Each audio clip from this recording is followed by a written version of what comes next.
Mr. Ronborn argued that the lack of supporting evidence for Ms. Heard's allegations of horrendous, constant abuse is somehow not something to be considered, that it is shameful for you to consider the fact that she didn't document all the terrible injuries that she claims to have suffered. That is a twisted argument. First, you know, because you have seen and listened to Ms. Heard in action, that Ms. Heard is a woman who's documenting things throughout their relationship. And it is instructive that the things she chose to document had nothing to do with violence. She documented Mr. Depp sleeping. She documented lines of cocaine, featuring prominently Mr. Depp's loan-out company or production company, Infinitum. Stage photographs, that's what she documented. Mr. Rottenborn's entire argument assumes that Mr. Depp, a man, should be disbelieved because despite the fact that Ms. Heard can't support her accusations with actual evidence.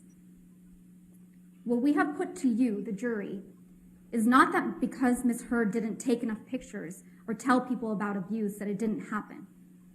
What we have put to you is that given how brutal and constant the abuse Ms. Heard claims, she would have had serious injuries. That's a fact. She would have had serious injuries that would have been observable in the pictures we looked at and by the witnesses we heard from, and would have required medical attention. That's it. Ms. Heard testifies to injuries that multiple people didn't see. What you have in the end is Ms. Heard's word. Do you trust it? We are not here because Ms. Heard told the world Mr. Depp was verbally abusive. This is not about the words used by Mr. Depp. We are here because Ms. Heard told the world that Mr. Depp was physically and sexually abusive. That's what Ms. Heard was saying in the op-ed. On May 27th, exactly 6 years ago today, 2016, Ms. Heard walked into court with a mark on her face to tell the world that her husband was abusive. She renewed that falsehood in her op-ed, describing herself as a public figure representing domestic abuse. And she published the op-ed, including the title, claiming that she spoke up against sexual violence. Everyone knew who she was talking about when she used those words.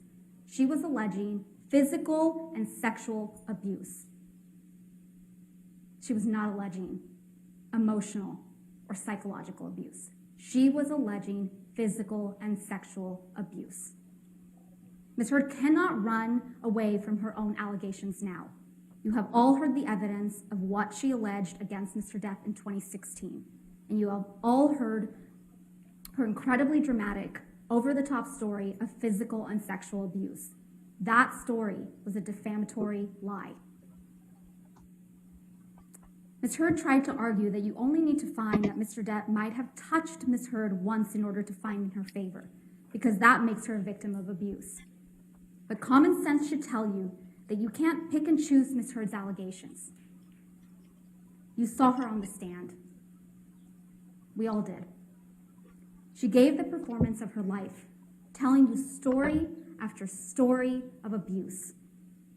And not just any abuse, but extravagant, over-the-top allegations of abuse that would be truly brutal, horrific, if true.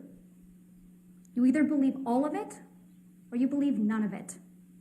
Either she's telling the truth, including in her most extreme allegations, or she's lying. Either she was raped by a bottle, or she's the sort of person who would get on the stand in this courtroom and lie to you and the world about being raped. And if she would lie about that, what wouldn't she lie about?